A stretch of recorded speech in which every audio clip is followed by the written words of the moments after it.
말씀은 출애굽기 6장 1절로 7절 말씀입니다. 큰 소리로 하나님 말씀 봉독하시겠습니다.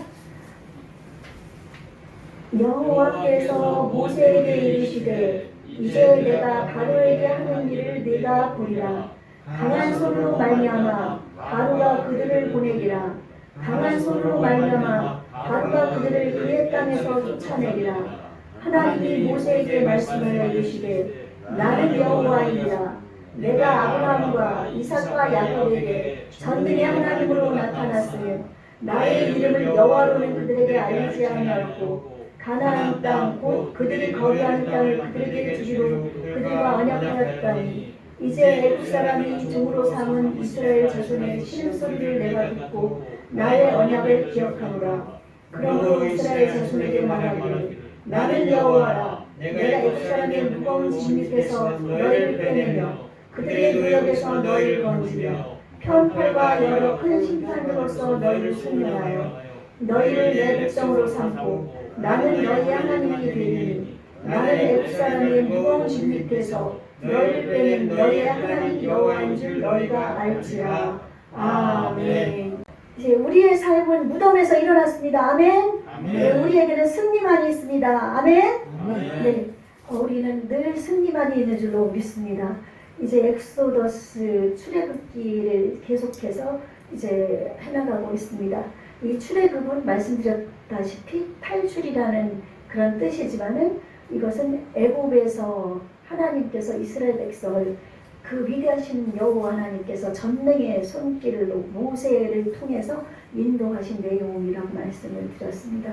그래서 이 엑소더스는 우리의 삶에서도 예수 그리스도를 믿는 우리 백성들에게도 일어나는 우리의 출애굽의 사건이라는 것도 여러분 잊지 마시라고 말씀을 드렸습니다. 이 모세는 예수님의 예표라고 말씀을 드렸습니다. 구약은 우리 그 신약의 모든 것의 그림자입니다. 구약에서 그 일어났던 모든 일들이 신약과 연결돼서 우리가 그것을 비춰보아서 이 하나님의 뜻을 알 수가 있는 것입니다.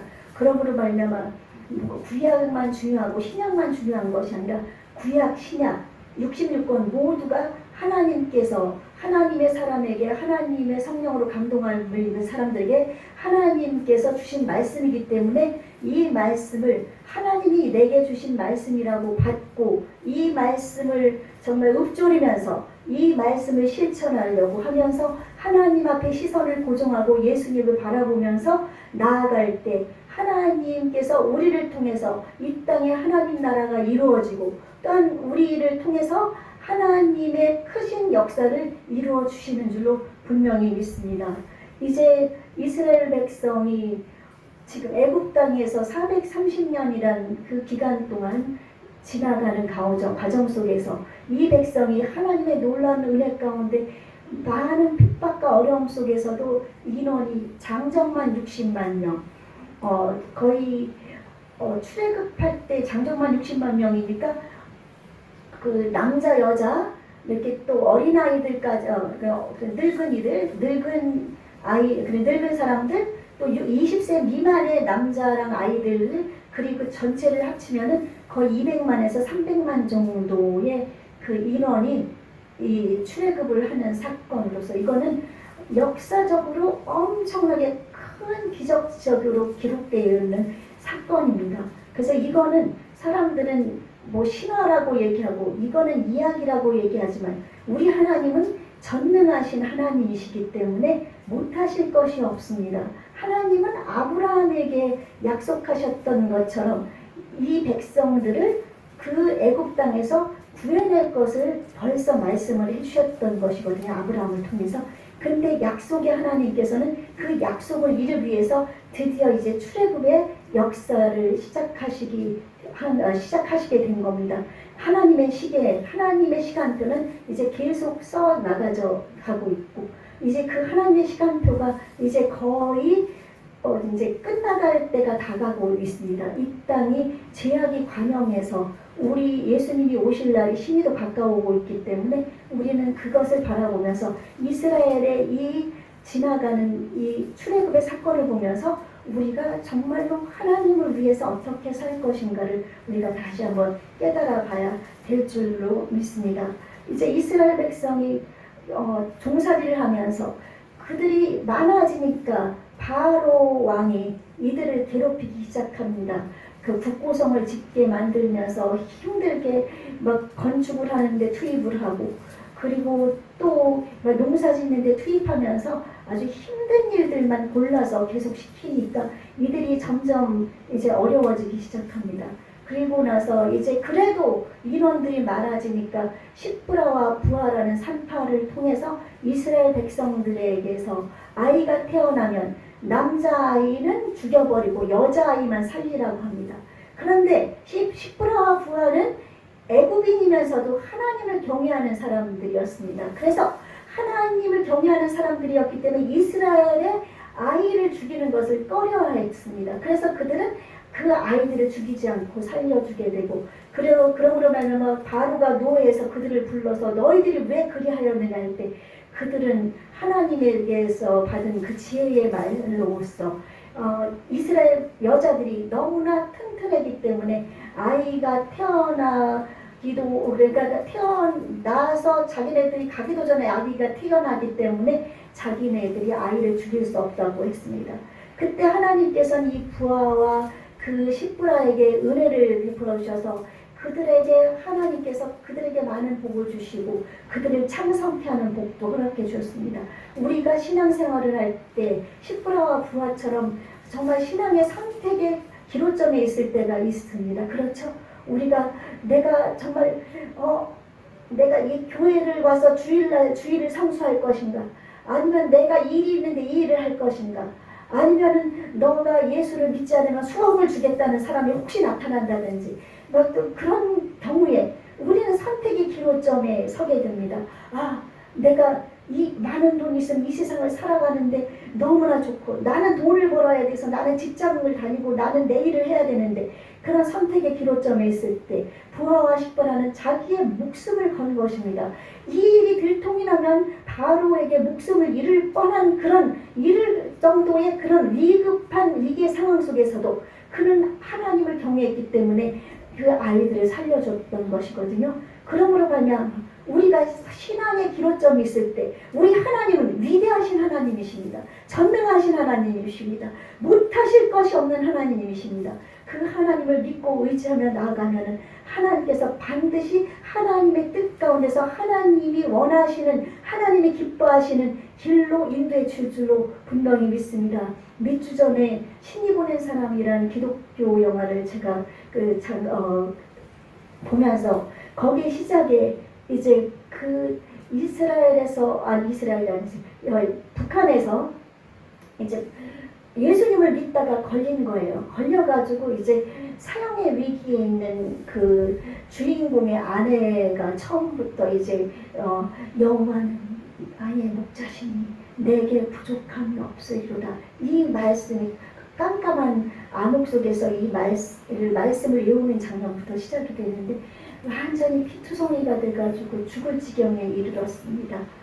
그래서 그 남편 주인공이 옆에서 지켜보는 가운데서 이제 결국은 이제 죽음을 맞이하게 되는데 그녀가 마지막에 부른 찬양이 오 주여 당신만이 아십니다. 그래서 예수님이 시몬에게 물으셨거든요. 시몬이 예수님이 십자가에 달리기 전 겟세마네 등산에서 기도 끝나고 잡히실 때 그 로마 병정, 유대 병정들이 잡으러 왔을 때 도망가고, 또 예수님이 채찍에 맞으시면서 그곳에서 그 억울하게 심판을 받고 있을 때 그는 어린 여자 계집종한테조차도 예수님을 모른다고 했고 예수님을 저주하고 맹세까지 하면서 부인하고 예수님을 떠났습니다. 예수님의 수제자였었죠. 그러나 그 예수님이 다시 부활하셨을 때 예수님을 떠나고 이제 예수님을 부인했던 그 베드로에게 예수님이 다시 찾아오셔서 마지막 요한복음 마지막 장에 예수님이 물어보십니다. 내가 나를 사랑하느냐? 그때 베드로는 정말 대답하기가 너무나 부끄러웠습니다. 그래서 주님 당신만이 아십니다. 내가 주님 사랑하는 줄 아십니다. 그걸 고백했습니다. 그렇게 고백하면서 그녀가 죽어간 것을 보면서 이제 이 땅 가운데 환난이 다가오고 또 우리의 삶 속에서 선택의 기로에 올 것들이 많이 있는데 우리의 신앙이 그 신이 보낸 사람의 주인공의 아내처럼 그렇게 핍선역에서 정말 막 그 여자의 중요한 부분을 막 인두로 지지면서까지 그렇게 막 고문을 하고 그런 상황 속에서 정말 우리 모두에게 그런 엄청난 고난이 올 때 예수님을 부인하지 않을 수 있을까? 내가 예수님을 따라갈 수 있을까? 여러분들도 한번 생각해 보시기 바랍니다. 이 부하와 십부라는 애굽 사람임에도 불구하고 하나님을 경외했기 때문에 자기들의 목숨을 아끼지 않고 그 아이들을 살렸던 것이거든요. 여러분, 우리의 신앙이 그런 믿음을 가지고 나가야 되지 않을까? 우리 한번 하나님 앞에 기도하면서 나의 믿음을 점검하시기 바랍니다. 이방인인 그녀들도 하나님을 두려워하고 섬겼는데 나는 이 세상에 나의 물질, 내게 준 건강, 내게 있는 모든 것 다 주님이 일어나 준 것인데 내가 이것을 나를 위해서, 내 영화를 위해서, 내 자녀를 위해서, 내 가족을 위해서 그렇게 쓰기 위해서 내 삶을 그렇게 헌신하면서 하나님보다 세상을 더 사랑한다면 하나님께서는 얼마나 마음이 아프실까 생각해 보시기 바랍니다. 그러므로 말미암아 이제 그렇게 살아나서 그 다음에 이제 아이를 물에 던지라고 그랬는데 3개월이나 살렸던 그 아들을 이제 갈대상자에 역청을 칠해서 이제 물이 새지 않게 해서 엄마 육에 계신 띄어보내고 결국은 이제 공주가 건져냈죠. 건져내서 히브리 아이인 것을 알고 이제 그 누나 미리암을 통해서 엄마에게 젖을 먹이면서 기르게 유모로서 기르게 해서 젖이 떨어진 후에 이제 모세가 이제 그 바로의 공주의 아들로 성장하게 됩니다. 그래서 이 모세라는 뜻은 물에서 건짐을 받았다는 뜻이거든요. 그 공주가 물에서 나일강에서 이 아이를 건졌기 때문에 이름을 모세라고 붙였습니다. 그리고 지난주에 말씀드렸다시피 이 모세는 엄마 젖을 먹으면서 엄마로부터 신앙교육을 받았습니다. 그 마음속에 자기가 이스라엘이라는 정체감을 갖게 되었다고 말씀을 드렸습니다. 우리는 하나님의 백성이라는 정체감을 잃어버리지 말자고 말씀을 드렸습니다. 우리는 하나님의 백성입니다. 그전에는 이제 어둠의 자식들이었습니다.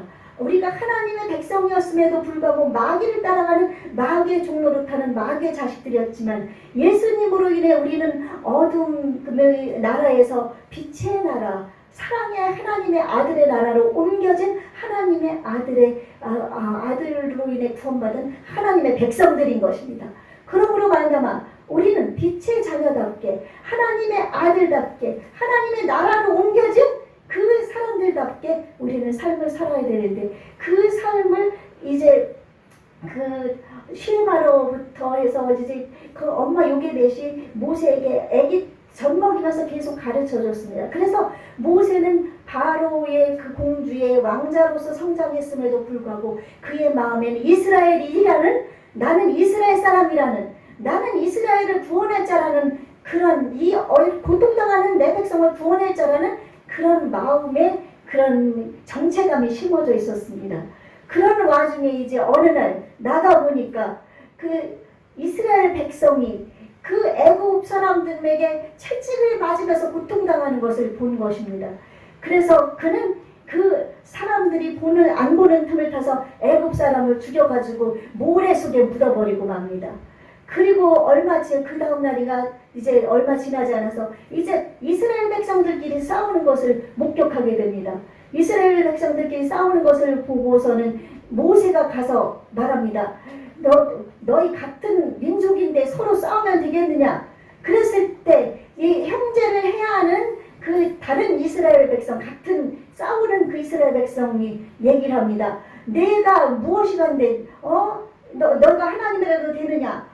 그러면서 이제 누가 우리를 다스리는 자로 재판관으로 삼았느냐? 내가 애굽 사람 죽인 것처럼 나를 죽이려느냐? 이렇게 하면서 외치는 소리를 듣고 모세는 들통난 것을 알고 이제 도망을 가게 됩니다. 우리는 같은 형제들끼리 싸우면 안 됩니다. 믿음의 형제들끼리. 그리고 믿음의 형제들끼리 지금은 하나님이 바울사도를 얘기했거든요. 우리가 이 교회 안에서 벌어지는 돈 문제, 형제들 간의 그 안 좋은 문제로 싸우는 문제, 이걸 가지고 세상의 법정 가서 싸우는 사람들이 너무나 많습니다. 왜 하나님의 교회에서 하나님의 백성들끼리에서 일어난 사건들을 가지고 왜 세상 법정에다 가서 거기에서 재판을 받고 거기에서 하나님의 이름을 먹칠을 하고 예수 그리스도를 믿는 믿음의 백성들을 그렇게 힘들게 만드는지 우리는 그것을 생각해 보면서 우리는 어떤 일이 생겼을 때 교회 안에서 벌어진 일, 형제 안에서 벌어진 일, 내 가족 안에서 벌어진 일들은 서로 그 안에서 해결할 수 있도록 기도하면서 해야 될 줄로 믿습니다.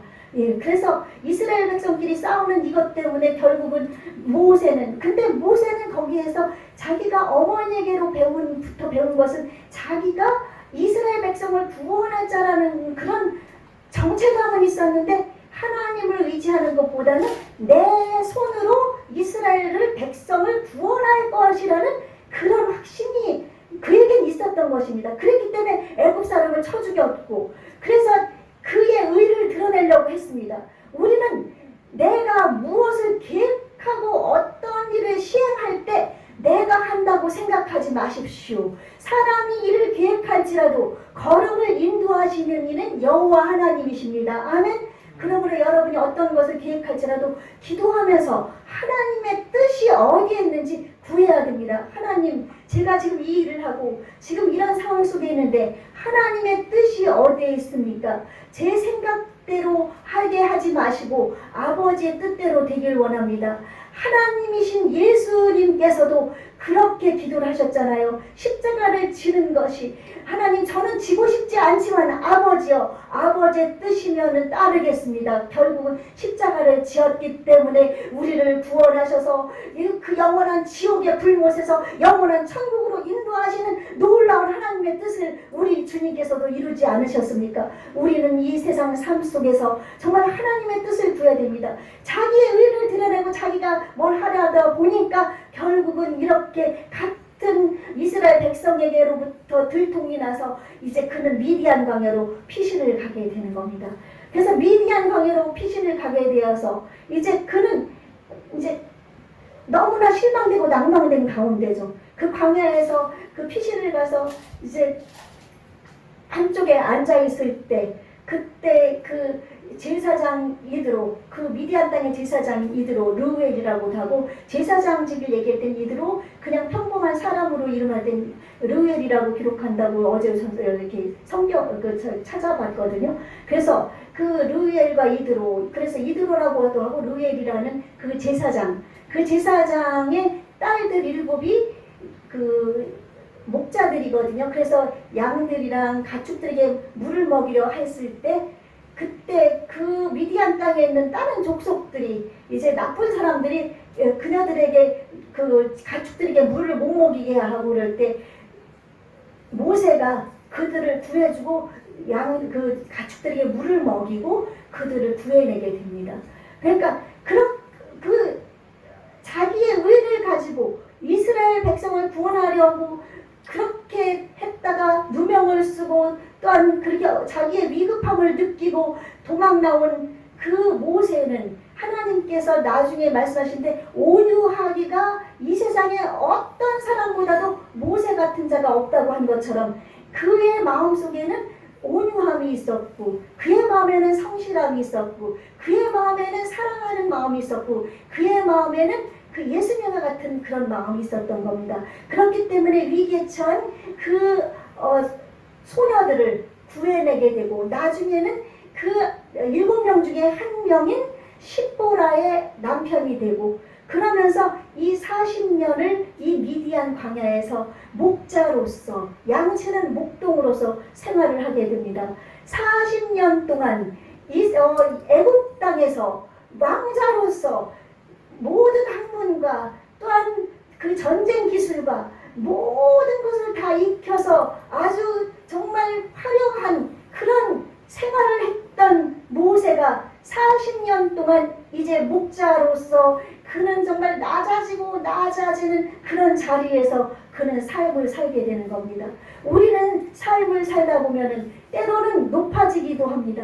높아져서 정말 사업이 잘 되고 정말 내가 모든 사람들이 부러워하는 그런 자리에서 건강하고 모든 사람들이 와, 정말 나도 저 사람같이 됐으면 좋겠다는 그런 삶을 누리며 살아갈 때가 있지만 어느 한순간에 이렇게 모세가 그 쫓김을 받아가지고 미디안 광야에서 그렇게 목자로서 낮아진 삶을 사는 것처럼 우리의 삶 속에도 이런 일들이 다가옵니다. 그렇죠? 우리는 태어나서 이제 학교 다니고 이제 내 직장도 다니고 또 결혼도 하고 또 삶을 살아가면서 나는 정말 잘 살 것 같다는 그런 느낌을 받을 때가 있지만 어느 순간에 내가 생각지도 않았던 일들이 닥치고 이렇게 힘든 상황이 다가오고 또한 사업이 안 되고 또한 이런 문제 속에서 몸이 망가져서 병에 걸려서 죽을 병에도 들고 힘든 상황 속에 처해질 때가 있습니다.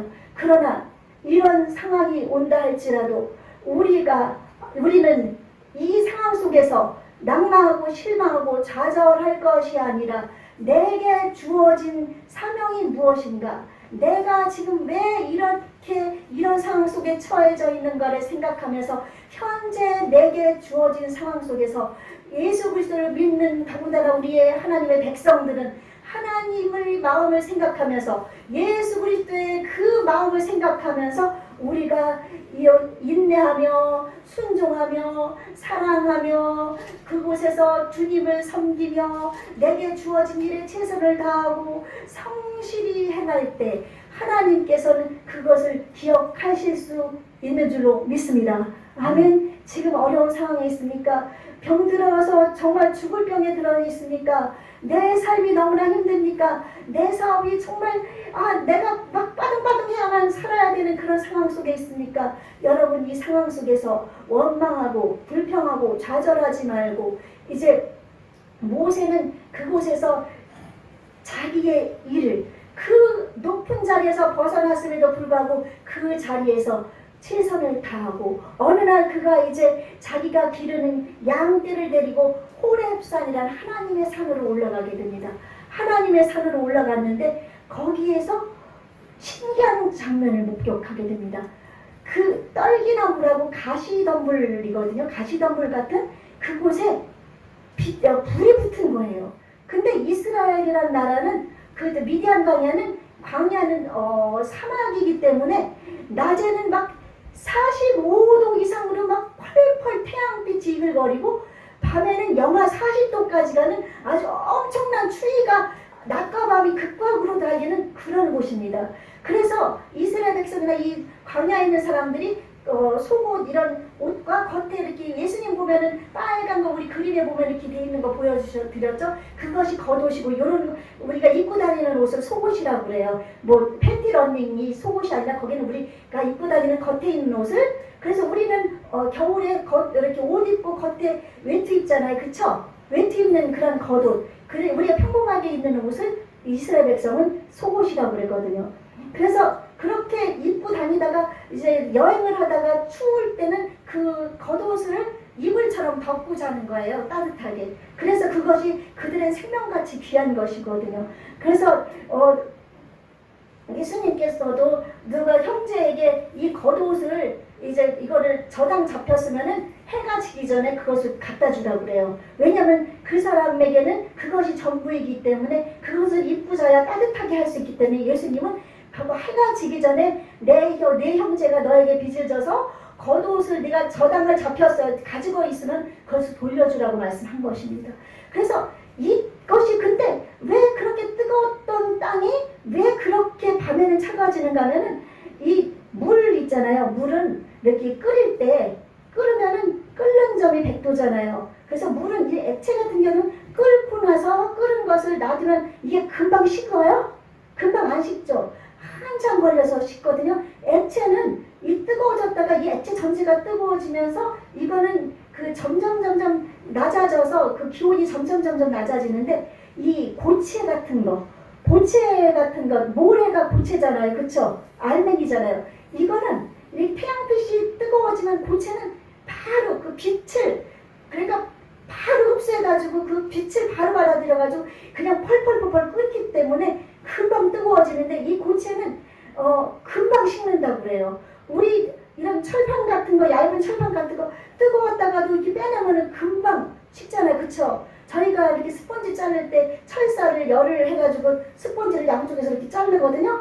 근데 그게 뜨거우니까 금방 그 스펀지가 잘라지는데, 전기를 끄잖아요. 금방 차가워져요. 이런 원리라고 그래요. 그래서 상학이 그렇게 낮에는 모래이기 때문에 그렇게 열을 받아들여서 흡수해서 펄펄 끓지만은 밤에는 저녁에는 해가 떨어지자마자 금방 열이 팍 식어버리는 거예요. 그렇기 때문에 깊이까지 열을 받아들이지 못하고, 그러다 보니까 밤에는 그렇게 영하 40도까지 가고 낮에는 그렇게 뜨거워서 이 뜨거운 기운이 이 떨기나무가 그 뜨거운 사막 속에서 이것이 막 불이 붙는다고 그래요. 그럼 불이 붙으면 이것이 타서 없어져 버려야 되는 거거든요.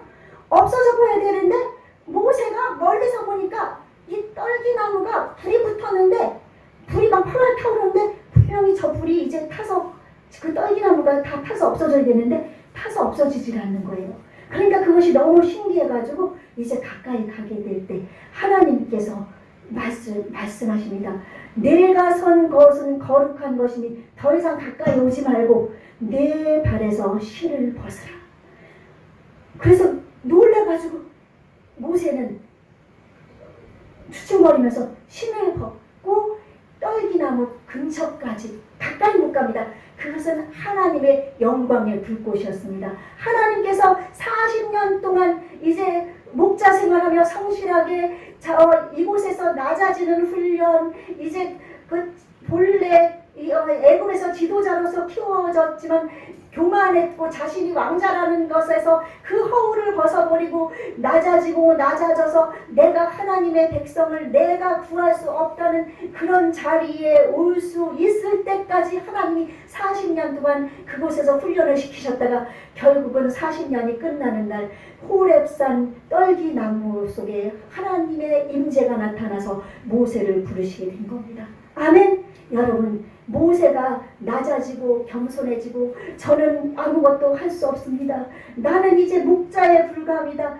그렇게 낮아져 있는 그런 상태가 되었을 때 하나님이 부르신 것처럼 여러분이 이제 그 마태복음 5장에 있는 마음이 심령이 가난한 자는 복이 있나니 천국이 저희 것이며 하신 주님의 말씀처럼 제 힘으로는 아무것도 할 수 없습니다. 제 자신으로는 제 머리로서 사업을 불리면서 해도 한계가 있습니다.